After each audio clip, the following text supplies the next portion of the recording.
अकबर बोले, चालाक कौन? बीरबल ने शीशा दिखा दिया। प्रस्तावना। अकबर के दरबार की एक अजीब सी परंपरा थी।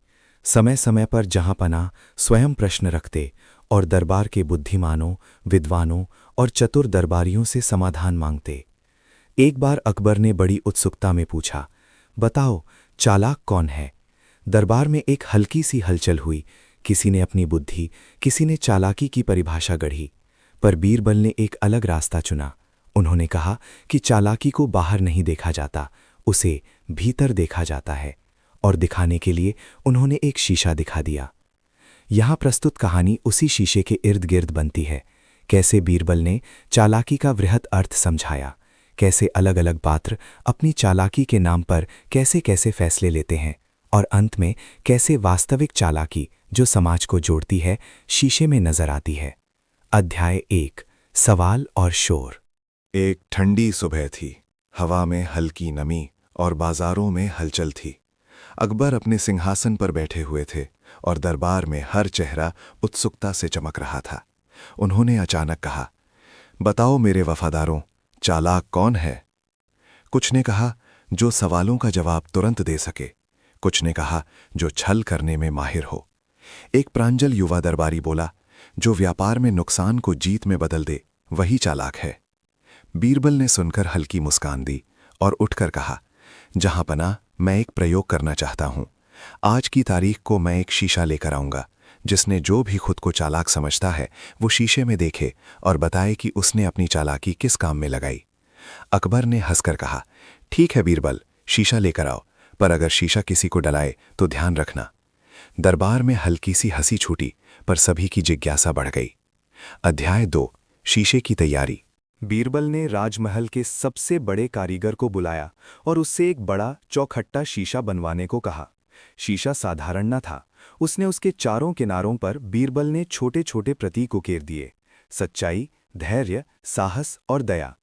उसने कहा कि जो शीशा देखेगा वो केवल अपनी शक्ल नहीं देखेगा, उसकी आत्मा का प्रतिबिंब दिखाई देगा। काफी लोग इस बात पर हंसे, पर बीरबल को ध्यान था कि शीशा किसी जादू से कम नहीं, वो तो एक दर्पण था जो इंसान के कर्म और इरादों को दिखाता। एक दिन शीशा दरबार में रखा गया। अकबर ने कहा, जो भी कहेगा कि वो चालाक है, उसे आगे आकर शीशा में देखना होगा। कुछ लोगों ने इसे उपहास समझा और कुछ ने इसे अवसर। अध्याय 3, पहला आगंतुक, धनी व्यापारी। पहला व्यक्ति जो आगे आया वो बड़ा धनी व्यापारी हेमचंद था। वो अपने व्यापार के नतीजों पर गर्व करता और पताका की तरह अपनी चालाकी दिखाकर दरबार में बड़ा मुखर था। उसने शीशा में देखा तो शीशा ने उसकी आंखों के सामने एक अलग छवि दिखाई। न केवल उसका चेहरा, परंतु उसके पास खरीदी हुई बेशकीमती वस्तुएं, जिनमें कुछ चोर की मिली हुई भी थीं। हेमचंद का मन कांप उठा। उसने कहा, यह गलत है, मैं निर्दोष हूं। पर शीशे का प्रतिबिंब दुरुस्त था। हेमचंद ने कुछ साल पहले कुछ ऐसे सामान खरीदे थे जिनकी असलियत पर वो नहीं गया था। उसने लोगों की मजबूरी का फायदा उठाया था और कुछ वस्तुएं ली थीं जो चोरी की थीं। शीशे ने उसे उसकी चालाकी का आईना दिखाया, एक चालाकी जो कमाई तो दिलवाती थी पर आत्मसम्मान मिटा देती थी। बीरबल ने कहा, तुम्हारी चालाकी लाभ की थी, पर मजहब और इंसानियत की नहीं। हेमचंद शर्म से लाल हो गया और उसने वादा किया कि वो उन परिवारों की मदद करेगा जिन्हें उसने पहले परेशान किया था। अध्याय 4, दर्पण और दयालुता। दूसरे आते थे। एक नौजवान सैनिक जिसका नाम फारूक था। उसने शीशे में अपने आप को देखा और शीशे ने दिखाया कि उसने युद्ध में कई बार चालाकियों से लोगों को धोखा दिया। पर असली परख तब हुई जब उसने एक घायल मराठा सैनिक को बचाया था, जिसे वो पहले मुंह फेर कर छोड़ देता। शीशे ने फारूक को दिखाया कि उसकी चालाकी ने जीवन बचाया, पर वो चालाकी किसी स्वार्थ की नहीं थी, वो सहानुभूति और तात्कालिक बुद्धि थी। फारूक ने आकर बीरबल से कहा, मुझे वो चालाकी मिलनी चाहिए जो जीवन बचाए, ना कि लूटे। बीरबल ने मुस्कुराकर कहा, चालाकी के कई रंग होते हैं बेटा, किसी समय पर वही चालाकी सबसे मूल्यवान होती है जो जान बचाती है। अध्याय 5, बुद्धि बनाम चालाकी। दरबार में बहस होने लगी कि चालाकी और बुद्धि एक ही है या अलग। कुछ विद्वानों ने कहा कि बुद्धि वो है जो सोच समझकर निर्णय लेती है, चालाकी वो है जो परिस्थिति का फायदा उठाती है, चाहे नतीजा अच्छा न भी हो। बीरबल ने कहा, बुद्धि और चालाकी दोनों उपयोगी हैं, पर असली परख तब होती है जब चालाकी समाज को बांधे, ना कि तोड़े। उन्होंने शीशे को और एक उद्देश्य दिया। अब वे ऐसे लोगों को भी बुलाएंगे जो अपनी चालाकी से समाज में बदलाव लाए हों। अध्याय 6, किसान और गणितीय चालाकी। एक बुजुर्ग किसान रामलाल भी आया। वो साधारण दिखता, पर उसके पास एक चतुर तरीका था।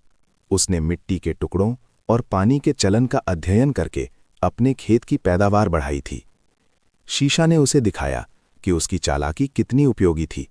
उसने अपने पड़ोसियों को भी सिखाया और गांव की गरीबी कम हुई। रामलाल ने कहा, मैंने सोचा कि मैं चालाक हूं, पर मैंने केवल प्रकृति को समझा और उससे साथ निभाया। अगर ये चालाकी सामाजिक उपयोग में आती है तो यही असली बुद्धि है। अध्याय 7, विलाप और छल। एक व्यापारी जोगिंदर जब शीशा में खुद को देखने आया तो शीशा ने उसे उसकी चालाकी का साया दिखाया। उसने बहुत से लोगों के साथ व्यापार में छल किया और दूसरों के निरीहपन का फायदा उठाया। शीशा ने जोगिंदर को एक अकेले कमरे में दिखाया जहां उसकी चंगुल में फंसे हुए लोग रो रहे थे। जोगिंदर द्वारा इस्तेमाल की गई चालाकी ने उसे अमीर तो बनाया, पर अकेला कर दिया। बीरबल ने पूछा, तुम अपनी चालाकी क्या रखना चाहोगे, पैसा या रिश्ते? जोगिंदर कुछ नहीं कह सका। उसकी चालाकी ने उसकी दुनिया को छोटे कर दिया था। अध्याय 8, चालाकी के प्रयोग, राजनीति और नैतिकता। दरबार में राजनैतिक चालाकियों की भी चर्चा हुई। कुछ मंत्री ऐसे थे जो छोटी छोटी चालाकियों से अपनी सत्ता बनाए रखते थे। शीशा ने उनके सामने उनके हर रूप को रखा। कुछ ने जन कल्याण के नाम पर छल किया, कुछ ने दूसरों को गिराकर अपनी स्थिति मजबूत की। ये देखकर अकबर चुप रहे।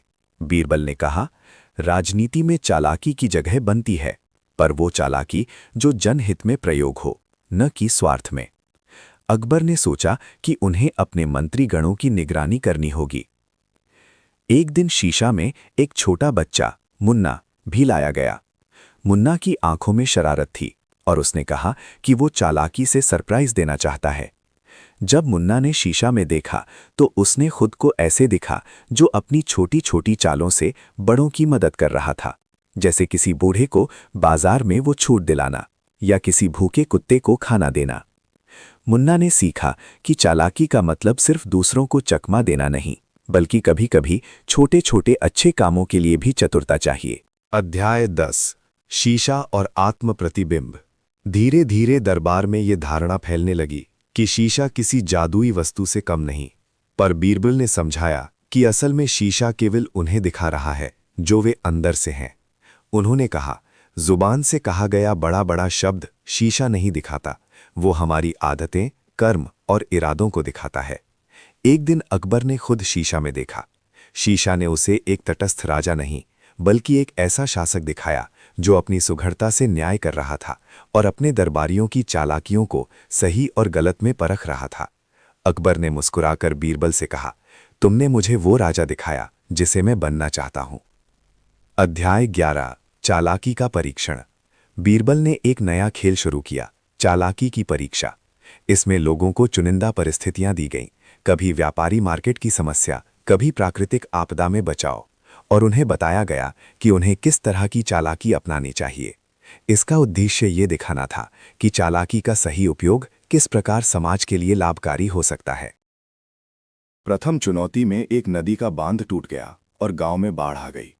कुछ लोगों ने सोचा कि चालाकी का मतलब है सामान बचाकर भाग जाना, पर बीरबल ने उन लोगों को देखा जो अपनी चालाकी से नाव बनाकर बच्चों और बूढ़ों को बचाने में लग गए।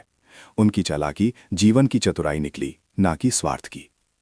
अध्याय 12, दया, धैर्य और चालाकी। दरबार में बीरबल ने बार बार कहा कि चालाकी का 3 गुणों से मिलन होना चाहिए, दया, धैर्य और सत्य। यदि चालाकी इन गुणों से जुड़ी हो तो वह निर्माण करती है, वरना विनाश। उन्होंने लोगों को 6 सवाल दिए जो शीशा में देखने से पहले स्वयं से पूछने अनिवार्य थे। क्या मेरी चालाकी किसी का शोषण तो नहीं करेगी? क्या उससे समाज को लाभ मिलेगा? क्या मैं उसकी जिम्मेदारी ले सकता हूं? क्या वह सच्चाई के साथ मेल खाती है? क्या उसमें दया का तत्व है? क्या मैं इसे आने वाली पीढ़ियों के सामने सही ठहरा सकूंगा? जो व्यक्ति इन सवालों का सकारात्मक उत्तर दे सके, उसकी चालाकी शीशे में उज्जवल दिखेगी। अध्याय 13। एक मंत्री का पतन।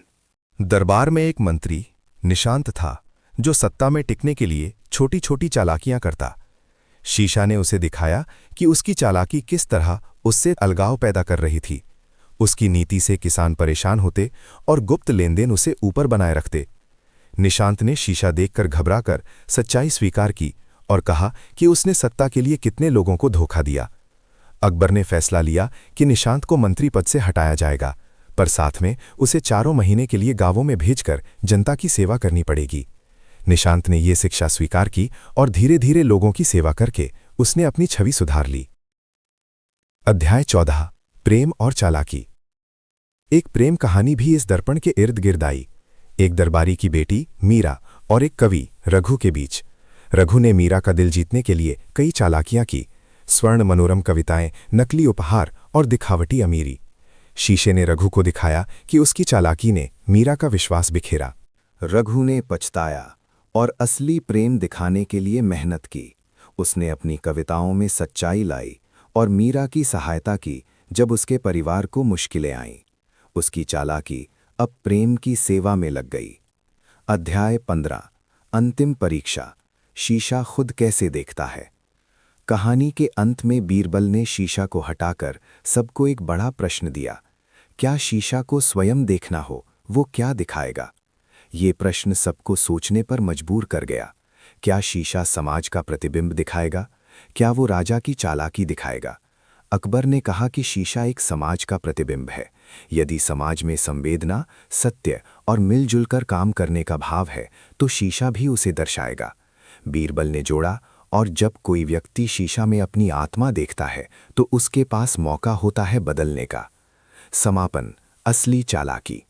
अंततः ये कथा यही सिखाती है कि चालाकी सिर्फ छल या बुद्धि नहीं, असली चालाकी वो है जो रिश्तों को जोड़, जीवन बचाए और समाज को आगे बढ़ाए। बीरबल का शीशा केवल एक उपकरण था, पर उसका संदेश अमर है। चालाक वो नहीं जो छिपकर जीतता है, बल्कि वो है जो खुलकर सही राह चुनता है। शीशे की घटना के बाद अकबर का दरबार पहले जैसा नहीं रहा। अब दरबार केवल प्रश्न उत्तर की जगह नहीं था, बल्कि आत्ममंथन की सभा बन चुका था। हर दरबारी, हर व्यापारी, हर सैनिक, सभी के मन में एक ही प्रश्न गूंजता रहता। क्या मैं सच में चालाक हूं या केवल दूसरों को मूर्ख बनाने में माहिर? बीरबल जानते थे कि पहला शीशा केवल शुरुआत थी। असली परीक्षा अब शुरू होने वाली थी, जब लोग शीशा हट जाने के बाद भी अपने भीतर झांकना सीखें। भाग 2 उसी यात्रा की कहानी है, जहां चालाकी, अहंकार, भय और बुद्धि आमने सामने आते हैं, और बीरबल फिर से बिना उपदेश दिए केवल स्थितियां बनाकर सबको स्वयं उत्तर तक पहुंचाते हैं। अध्याय 1। शीशा हट गया, पर परछाइयां रह गईं। दरबार से शीशा हटाए जाने के कई दिन बाद भी लोग बदले बदले से थे। पहले जो लोग ऊंची आवाज में बोलते थे, अब तौल तौल कर शब्द चुनते। जो स्वयं को सबसे चालाक मानते थे, वे अब चुप रहने लगे थे। अकबर ने ये परिवर्तन देखा और बीरबल से कहा, लगता है शीशे ने लोगों के भीतर डर बैठा दिया है। बीरबल मुस्कुराए। जहां पनाह, ये डर नहीं, जागरूकता है। डर भाग जाता है, जागरूकता ठहरती है। उसी दिन अकबर ने एक नई घोषणा की। राज्य में सबसे चालाक व्यक्ति को इनाम मिलेगा, पर परीक्षा अब शीशे से नहीं, कर्मों से होगी। अध्याय 2। चालाकी की नई प्रतियोगिता। प्रतियोगिता की खबर जंगल की आग की तरह फैल गई। व्यापारी, विद्वान, सैनिक, यहां तक कि साधारण किसान भी राजधानी की ओर चल पड़े। सबको लगता था कि वे ही सबसे चतुर हैं। पहली शर्त रखी गई, कोई भी अपनी चालाकी का ढिंडोरा नहीं पीटेगा, चालाकी खुद सामने आएगी। ये शर्त सुनकर आधे लोग परेशान हो गए। उन्हें चालाकी दिखानी आती थी, पर बिना बताए ये कठिन था। बीरबल ने पहला कार्य दिया। 3 गांवों में अनाज की कमी थी, पर राज्य के भंडार भरे थे। बिना आदेश दिए, बिना डर दिखाए, अनाज वहां कैसे पहुंचे? अध्याय 3। व्यापारी की चालाकी और उसका अंत। एक बड़ा व्यापारी, कुंदन दास, आगे आया। उसने चोरी छिपे अनाज भेजा, पर बदले में ग्रामीणों से भविष्य का लाभ लिखवा लिया। ऊपर से दया, भीतर से सौदा। जब ये बात सामने आई, अकबर क्रोधित हुए। बीरबल ने शांत स्वर में कहा, जहां पनाह, यही वो चालाकी है जो अभी अभी शीशे में दिखी थी। ये समस्या हल नहीं करती, बस समय खरीदती है। कुंदन दास को प्रतियोगिता से बाहर कर दिया गया। ये पहला सबक था, हर हल चालाकी नहीं होता। अध्याय 4, सैनिक की चुपचाप बुद्धि। एक साधारण सैनिक अली ने कुछ नहीं कहा। वो बस चुपचाप गांवों में गया, वहां के बुजुर्गों से मिला और भंडार के रास्ते निकाले। उसने सैनिकों की जगह बैलगाड़ियों और नावों का प्रयोग किया ताकि डर न फैले। गांवों में अनाज पहुंचा बिना शोर के। जब अकबर ने पूछा, तुमने बताया क्यों नहीं? अली बोला, जहां पनाह, चालाकी बताने की चीज नहीं, निभाने की चीज है। बीरबल ने पहली बार सिर झुकाकर प्रशंसा की। अध्याय 5, दरबारी साजिश। कुछ दरबारी इससे असंतुष्ट थे। उन्हें लगा कि बीरबल की सोच उनके प्रभाव को कम कर रही है। उन्होंने तय किया कि बीरबल को ही उनकी चालाकी में फंसाया जाए। एक झूठी शिकायत लाई गई कि बीरबल ने राज्य का धन निजी प्रयोग में लगाया है। अकबर स्तब्ध रह गए, दरबार सन्नाटा बन गया। बीरबल मुस्कुराए और बोले, जहां पनाह, आज मेरी परीक्षा है। अध्याय 6, बीरबल का मौन। बीरबल ने कोई सफाई नहीं दी। उन्होंने कोई गवाह नहीं बुलाया। उन्होंने बस इतना कहा, 3 दिन दीजिए। 3 दिन तक वे दरबार नहीं आए। तीसरे दिन वे गांव के कुछ लोगों को साथ लेकर आए, वही लोग जिनके लिए धन प्रयोग हुआ था। स्कूल, कुएं और अस्पताल सामने थे। झूठ अपने आप गिर पड़ा। अकबर ने कहा, तुमने बचाव क्यों नहीं किया? बीरबल बोले, सच्ची चालाकी शोर नहीं मचाती। अध्याय 7, शीशा लौट आया, इस बार अदृश्य। बीरबल ने कहा, जहां पनाह, शीशा अब दिखाने की चीज नहीं रहा, वह हर निर्णय में होना चाहिए। उन्होंने एक नियम बनाया, कोई भी बड़ा निर्णय तब तक नहीं होगा जब तक ये ना पूछा जाए, इससे किसे लाभ, किसे हानि। क्या मैं खुद इसके सामने खड़ा हो सकता हूं? यही नया शीशा था, अदृश्य पर प्रभावशाली। अध्याय 8, राजा की सबसे कठिन परीक्षा। एक दिन अकबर के सामने ऐसा मामला आया जहां निर्णय से उनका अपना अहंग जुड़ा था। एक कर नीति जिससे खजाना भरता पर जनता दबती। अकबर ने बीरबल की ओर देखा। बीरबल ने कुछ नहीं कहा, बस वही 3 प्रश्न सामने रख दिए। अकबर पूरी रात जागते रहे। सुबह कर घटा दिया गया। उन्होंने कहा, आज शीशे में मैंने खुद को देखा। अध्याय 9, जनता की चालाकी। अब चालाकी केवल दरबार तक सीमित नहीं रही, लोग भी समझदार होने लगे। व्यापारी ईमानदारी को नई चालाकी मानने लगे, किसान सहयोग को और शिक्षक प्रश्न पूछने को। राज्य में अपराध घटने लगे, क्योंकि चालाकी का मतलब अब बच निकलना नहीं, सही करना था। अध्याय 10, अंतिम शिक्षा। एक बच्चे ने बीरबल से पूछा, सबसे चालाक कौन है? बीरबल ने उत्तर दिया, जो खुद को मूर्ख मानकर सीखता रहता है। अकबर ने हंसकर कहा, तो फिर सबसे चालाक मैं नहीं, मेरी प्रजा है। दरबार तालियों से गूंज उठा। बीरबल ने दरबार में स्थापित किए थे, वे धीरे धीरे राज्य की ऊंच नीच जिंदगी तक फैलने लगे। पर बदलाव की राह सहज नहीं होती। हर परिवर्तन के साथ पुरानी आदतें, डर, लालच और अहम भी साथ आते हैं। हम देखेंगे कि कैसे शीशा की परछाइयां नए रूप लेती हैं, कैसे चालाकी की परीक्षा अब व्यक्तिगत स्तर से सामुदायिक स्तर पर जाती है, और कैसे अकबर, बीरबल और प्रजा मिलकर एक ऐसी चुनौतियों से जूझते हैं जो केवल बुद्धि या कानून से नहीं, बल्कि सहानुभूति, रणनीति और त्याग से हल हो सकती है। अध्याय 1, मेला और संदेश। वसंत के आते ही राजधानी में एक बड़ा मेला लगा। मेले में दूर दूर से व्यापारी, कलाकार, कवि और किसान आए थे। बीरबल ने मेले में एक मंच रखा, नाम था शीशा मंडप। वहां हर दिन कुछ लोग अपनी चालाकी की कहानियां सुनाते और दर्शक वोट करके तय करते कि किसकी चालाकी समाज के लिए प्रेरणादायक है।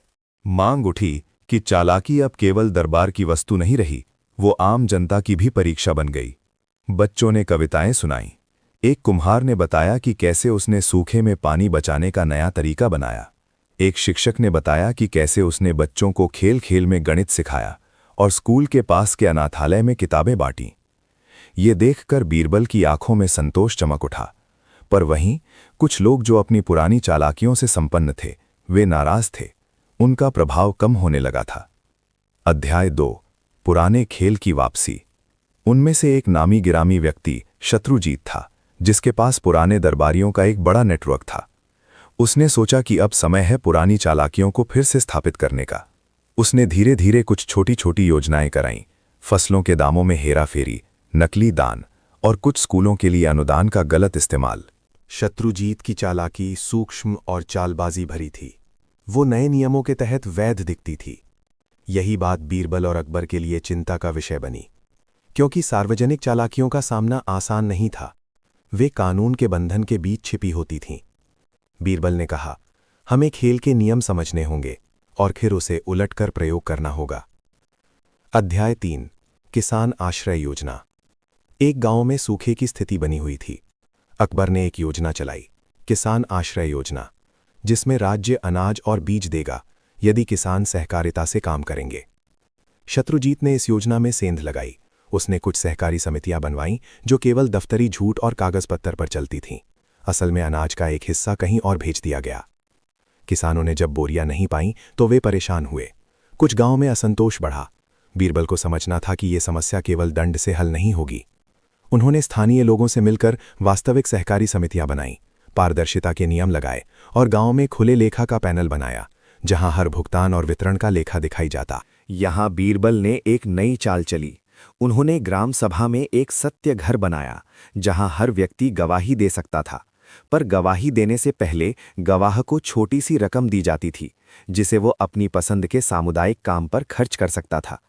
इस तरह लोगों को बोलने का प्रोत्साहन मिला और शत्रुजीत की नकली समितियां धीरे धीरे बेनकाब हो गईं। अध्याय 4 विद्यालय की परीक्षा। एक और घटना घटी। राजधानी के एक बड़े विद्यालय में फीस बढ़ाने का प्रस्ताव आया। प्रशासक ने कहा कि फीस बढ़ाने से स्कूल की इमारत सुधरेगी, पर बीरबल ने देखा कि फीस बढ़ाने से गरीब बच्चों का सुध हटा दिया जाएगा। यहाँ भी शत्रुजीत का हाथ था। उसने कुछ अभिभावकों को पैसे देकर उनके हस्ताक्षर कराए कि वे फीस बढ़ाने के पक्ष में हैं। बीरबल ने न केवल उन अभिभावकों से बात की, बल्कि छोटे बच्चों को भी बुलाया और उनसे पूछा क्या वे स्कूल से प्यार करते हैं। बच्चों की अपनी सादगी और सीधे शब्दों ने अकबर को प्रभावित किया। वे बोले, हम पढ़ना चाहते हैं। अकबर ने तुरंत निर्देश दिया कि फीस नहीं बढ़ेगी, बल्कि राज्य एक कोष से कम फीस वाले बच्चों के लिए सहायता प्रदान करेगा। इससे शत्रुजीत के खेल का पर्दाफाश हुआ और विद्यालय बच गया। अध्याय 5 हमला खुफिया नेटवर्क पर। शत्रुजीत ने हार नहीं मानी। उसने राजधानी के बाजार में एक नेटवर्क खड़ा किया जो जाली कागजों के साथ काम करता था। नकली बिल, नकली रसीदें। ये नेटवर्क सरकारी योजनाओं के लिए नुकसानदेह था। बीरबल और उनके सहयोगियों ने तह तह कर जांच की। उन्होंने व्यापारी, कारीगर और नौजवानों को साथ मिलाकर एक सत्य तंत्र बनाया, जहां हर पक्ष को गुप्त रूप से पहचाना जा सकता था और असली कागज परिशिष्टों की पहचान की जा सकती थी। उनके इस परीक्षण में नौजवानों की भूमिका शानदार रही। उन्होंने अनोखे तरीकों से नकली दस्तावेजों को पकड़ना शुरू किया। उनके इस परीक्षण से पता चला कि शत्रुजीत के नेटवर्क में एक उच्च पदस्थ सरकारी कर्मचारी भी शामिल था। ये खुलासे से अकबर के दरबार में हलचल मची। अध्याय 6 विश्वास की परीक्षा। शत्रुजीत की गिरफ्तारी का रास्ता आसान नहीं था। वो संवेदनशील और चालाक था। उसके पास कई लोगों पर दबाव था। बीरबल ने निर्णय लिया कि सीधे गिरफ्तारी से पहले लोगों का विश्वास जीतना जरूरी है। उन्होंने सार्वजनिक सभाओं में सत्य वचन का मंच रखा और लोगों से कहा कि वे बिना डर के सामने आए। धीरे धीरे एक एक कर कर्मचारी और व्यापारी सामने आए और सच्चाई बताए। शत्रुजीत का कनेक्शन टूटने लगा। आखिरकार शत्रुजीत गिरफ्तार हुआ, पर उसकी गिरफ्तारी के बाद भी सवाल थे। क्या पकड़कर सब खत्म हो गया? क्या जड़ें खत्म हो गईं? बीरबल ने कहा, गिरफ्तारी से डर खत्म होता, पर विश्वास वापस लाना जरूरी है। इसके लिए प्रशिक्षण, रोजगार और पारदर्शिता कार्यक्रम शुरू किए गए। अध्याय 7 नई चालाकियां, शिक्षा एवं कौशल। बीरबल ने महसूस किया कि जहां भी आर्थिक मौका कम होगा, वहां चालाकियां जन्म लेंगी। इसलिए उन्होंने शिक्षा और कौशल पर जोर दिया। गांवों में स्थानीय शिल्प, जल प्रबंधन और व्यापारिक कौशल सिखाए जाने लगे। कई युवा जो पहले शत्रुजीत के नेटवर्क में काम करते थे, अब उन कार्यक्रमों में शामिल हुए और कुछ ने छोटे छोटे व्यवसाय शुरू किए। इससे आर्थिक चक्र बदलने लगा। अध्याय 8 बीरबल का व्यक्तिगत संकट। भाग 3 में एक निजी मोड़ भी आता है। बीरबल के भीतर एक सवाल उठा, क्या वे स्वयं भी कभी चालाकी की वजह से किसी को चोट पहुंचा चुके हैं? पुरानी स्मृतियों में एक घटना आई जब बीरबल ने एक मामूली चालाकी करके किसी बुजुर्ग की जमीन को अपने नाम करवा लिया था। उस समय वो चालाकी बड़े उद्देश्य में की गई थी, पर परिणाम ने उस बुजुर्ग को पीड़ा दी। बीरबल ने खुद को परखा। उन्होंने उस बुजुर्ग को खोजा, मुआवजा दिया और सार्वजनिक रूप से अपनी गलती स्वीकार की। इस कदम ने लोगों के बीच बीरबल की साख और बढ़ाई, क्योंकि वे दिखाया कि चालाकी का इस्तेमाल गलत हुआ हो तो क्षमा और सुधार संभव है। अध्याय 9 प्रेम, चालाकी और बलिदान। राज्य में एक मधुर कहानी भी उभरती है। एक युवा महिला आनंदिता, जो अपनी चालाकी से महंगी दरों पर दवाइयां खरीदने वालों का पता लगाती और महंगे दामों को सार्वजनिक करती। उसकी चालाकी सौहार्द से भरी थी, पर इसे कुछ शक्तिशाली लोग पसंद नहीं करते। आनंदिता को धमकियां मिलने लगीं। बीरबल ने उसे संरक्षण दिया और साथ ही उसे बताया कि कभी-कभी चालाकी सौहार्द का होना ही उसे सर्वश्रेष्ठ बनाती है। आनंदिता ने जोखिम उठाया, अपने संसाधन खोए, पर अंत में उसने लोगों को दवा सस्ते दामों पर दिलाई। उसकी चालाकी ने